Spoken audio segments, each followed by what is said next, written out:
Let me tell you something that might surprise you. Everything you've been taught about financial education is probably missing the most crucial piece of the puzzle. And I'm not talking about budgeting apps, investment strategies, or the latest cryptocurrency trend. What I'm about to share with you is something that financial gurus rarely mention. Yet it's the foundation upon which all successful money management is built. The missing link in financial education. We live in a world saturated with financial advice. Open any social media platform, and you'll find countless influencers teaching you how to save money, invest in stocks, start a side hustle, or build passive income streams.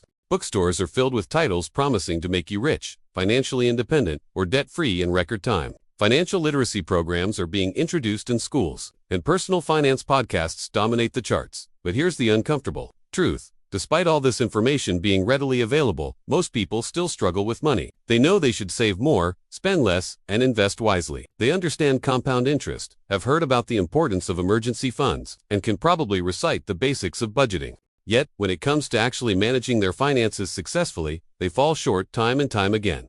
Why is this happening? Because there's a fundamental aspect of financial education that nobody is talking about, and it's costing people their financial freedom. The secret nobody mentions: your money cycle. The most important thing about financial education that you've probably never been told is this: your relationship with money is primarily psychological, not mathematical. Your financial success has far less to do with knowing the right investment strategies or the perfect budgeting system, and far more to do with understanding your own money psychology, beliefs, and emotional patterns around wealth. Think about it. How many people do you know who understand what they should be doing with their money but simply don't do it? They know they should contribute to their retirement fund, but they don't. They understand that credit card debt is financially destructive, yet they continue accumulating it. They recognize that investing early makes a massive difference, but they keep putting it off. This isn't an information problem. It's a psychology problem. Where your money beliefs come from. Your relationship with money was formed long before you ever earned your first paycheck. From the moment you were born, you began absorbing messages about money from your environment. You watched how your parents handled finances, overheard their conversations about bills and expenses,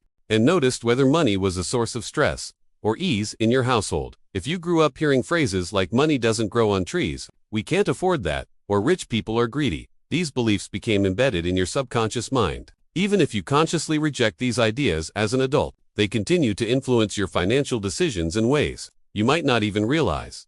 Perhaps you watched a parent work tirelessly yet never seemed to get ahead financially. You might have internalized the belief that making money requires exhausting hard work and sacrifice. Or maybe you witnessed someone lose everything in a bad investment, leading you to develop an unconscious fear of taking any financial risks, even calculated ones. These early experiences create what psychologists call money scripts, the unconscious beliefs that drive your financial behaviors. Until you identify and address these scripts, no amount of financial education will lead to lasting change. But for money personalities, understanding your money personality is crucial to unlocking financial success. Research in financial psychology has identified several distinct money personalities, each with its own strengths and challenges. Most people are a combination of these types, but usually, one or two dominate.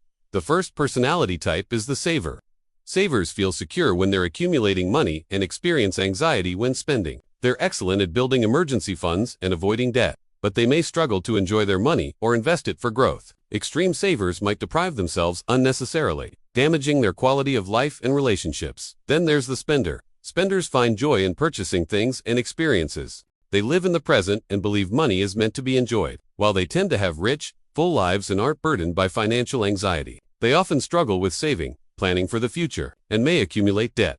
The avoider is someone who experiences anxiety around financial matters and deals with it by simply not dealing with it. They might not open bills, avoid checking their bank balance, and feel overwhelmed by financial decisions. This avoidance creates a cycle where financial problems compound, leading to more anxiety and more avoidance. Finally, there's the money vigilante or worrier, who is constantly anxious about money, regardless of how much they have. They might be financially secure on paper, but always fear losing everything. This personality type finds it difficult to enjoy their wealth and may struggle with trust in financial relationships. Asterisk. Recognizing which category you fall into is the first step toward developing a healthier relationship with money. Each type needs a different approach to financial management, and understanding your tendencies helps. You create systems that work with your natural inclinations rather than against them. The emotional side of money decisions here. Something else financial education rarely addresses. Every financial decision you make is emotional at its core. We like to think we're rational beings who make logical choices about money, but neuroscience tells us a different story. Studies using brain imaging have shown that the same areas of the brain that process emotions are deeply involved in financial decisions. When you're deciding whether to buy something, invest in something, or save for something, your emotions are running the show far more than your logical mind. This is why you can know intellectually that you should invest in your retirement. But if the thought of locking money away for decades triggers feelings of restriction or scarcity, you won't do it. It's why you might continue shopping as a form of emotional comfort even though you logically understand it's creating debt. Your emotional brain is more powerful than your logical brain when it comes to money decisions. The problem is that traditional financial education completely ignores this reality. It presents money management as a purely logical exercise. If you earn X and spend Y, you should save Z. If you invest this amount at this return rate, you'll have this much by retirement. All logic, no emotion. But humans don't work that way. We need to acknowledge and work with our emotional responses to money rather than pretending they don't exist. The scarcity mindset trap. One of the most destructive psychological patterns around money is what's known as a scarcity mindset. This is the belief that there's never enough, not enough money, not enough opportunities, not enough time. People with a scarcity mindset operate from fear and anxiety, constantly worried about losing what they have. A scarcity mindset manifests in numerous ways. You might hoard money out of fear, never investing or spending even on necessary things. You might stay in an unfulfilling job because you're afraid no other opportunities exist. You might make desperate financial decisions, chasing get-rich-quick schemes because you feel like you're running out of time. The insidious thing about a scarcity mindset is that it actually creates more scarcity. When you operate from fear, you make poorer decisions. You miss opportunities because you're too afraid to take them. You repel prosperity because your energy is focused on lack rather than abundance. The opposite of a scarcity mindset is an abundance mindset, the belief that there are enough resources and opportunities for everyone, including you. This doesn't mean being reckless or unrealistic with money. Instead, it means making decisions from a place of confidence rather than fear. People with an abundance mindset see opportunities everywhere. They're willing to invest in themselves and their future. They're generous because they don't fear running out. Paradoxically, this mindset tends to attract more wealth and opportunities. Shifting from scarcity to abundance isn't about positive thinking or affirmations alone. It requires examining your deep-seated beliefs about money, challenging them, and consciously choosing new patterns. Why financial shame keeps you stuck. Let's talk about something most people don't want to admit: shame around money. Financial shame is incredibly common and incredibly destructive. It's the feeling that you're somehow bad, wrong, or inadequate because of your financial situation. Maybe you feel shame about your debt, your income level, your lack of savings, or past financial mistakes. This shame prevents you from seeking help, talking openly about money, or taking the necessary steps to improve your situation. You might avoid looking at your finances altogether, because doing so triggers such intense feelings of shame. Financial shame is often reinforced by society's messages about money and success. We're told that financial success equals personal worth. So if you're struggling financially, you must be failing as a person. This is, of course, completely false. But the belief is widespread. Here's the truth. Your financial situation doesn't define your worth as a human being. Everyone makes financial mistakes. Most people struggle with money at some point in their lives. Your current financial reality is simply information data that can help you make better decisions moving forward. It's not a judgment on your character or value.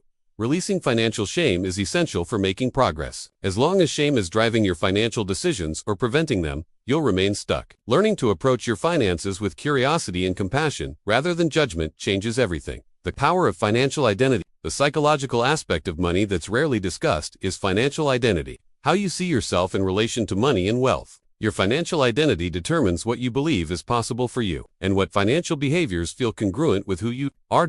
If you identify as someone who's bad with money, you'll unconsciously sabotage any progress you make because success would contradict this identity. If you identify as someone from a poor background who will never be wealthy, you'll find ways to remain consistent with that belief even if opportunities for wealth arise. Our brains are wired to maintain consistency with our self-concept. If your financial identity is "I'm a broke college student," but you graduate and start earning good money, you might unconsciously spend all your income to remain broke, because that's who you believe you are. Changing your financial reality requires changing your financial identity. You need to start seeing yourself as someone who is capable with money, who makes wise financial decisions, who is worthy of wealth and abundance. This isn't about fake confidence or delusion. It's about removing the psychological barriers that keep you from expressing your full financial potential. The relationship aspect of money is deeply intertwined with relationships. Yet this is another area traditional financial education ignores. Your money psychology affects your romantic relationships. friendships, and family dynamics in profound ways. Disagreements about money are one of the leading causes of divorce. This isn't usually because couples don't have enough money, but because they have different money scripts, values, and emotional patterns around finances. One partner might be a saver while the other is a spender. One might come from a background where money was discussed openly while the other was taught that talking about money is taboo. Beyond romantic relationships, money affects how you relate to friends and family. Do you feel comfortable discussing financial matters, or is it a source of awkwardness? Do you lend money to family members even when you can't afford to because saying no feels impossible? Do you overspend trying to keep up with friends who have different financial means? Understanding your own money psychology helps you navigate these relational challenges more effectively. It allows you to communicate clearly about financial boundaries, values, and goals. It helps you choose partners and friends who support your financial well-being rather than undermine it. Breaking free. The path forward. So what do you do with all this information? How do you actually work with your money psychology to create lasting financial change? The first step is awareness. Start paying attention to your thoughts, feelings, and behaviors around money. When you're making a purchase, pause and notice what emotions are present. When you think about your financial future, what feelings arise? Are you motivated by fear or by possibility? Begin journaling about your money story, your earliest memories about money, the messages you received growing up, and the beliefs you currently hold. Next, challenge your limiting beliefs. When you catch yourself thinking, "I'll never be able to afford that," or "I'm just not good with money," stop and question it. Is this absolutely true? Where did this belief come from? Is it serving you, or is it holding you back? Create new money rituals that support the financial identity you want to develop. This might mean having a weekly money date where you review your finances with curiosity rather than judgment. It could involve visualizing your financial goals in a way that generates excitement rather than anxiety. Find practices that help you feel empowered and positive about money. Work on healing your relationship with money. This might require professional support from a financial therapist or counselor who specializes in money psychology. There's no shame in seeking help. In fact, it's one of the smartest investments you can make. Finally, recognize that changing your money psychology is a process, not an event. You're rewiring neural pathways that have been forming your entire life. Be patient with yourself. Celebrate small wins. When you slip back into old patterns, and you will, treat yourself with compassion and simply begin again. The real foundation of financial success. The most important thing about financial education that nobody ever told you is this: all the budgeting strategies, investment knowledge, and money management techniques in the world won't create lasting change if your psychological foundation around money is shaky. You must address the emotional, psychological, and relational aspects of money before the technical strategies can truly work. This doesn't mean technical knowledge isn't important. You absolutely need to understand how to budget, save, invest, and manage debt. But this knowledge becomes exponentially more powerful when it's built on a foundation of healthy money psychology. When you understand your money scripts, heal your financial shame, shift from scarcity to abundance, and develop a positive financial identity, everything else becomes easier. The right actions start to feel natural rather than forced. You stop self-sabotaging. You make decisions that align with your values and goals. You finally break free from the cycle of knowing what to do, but not doing it. This is the missing piece of financial education. This is what transforms financial information from useless knowledge into life-changing action. This is the difference between understanding money and actually building wealth, security, and financial freedom. Your financial future isn't just about the numbers in your bank account. It's about the beliefs in your mind, the emotions in your body, and the stories you tell yourself about what's possible. Change those, and you change everything.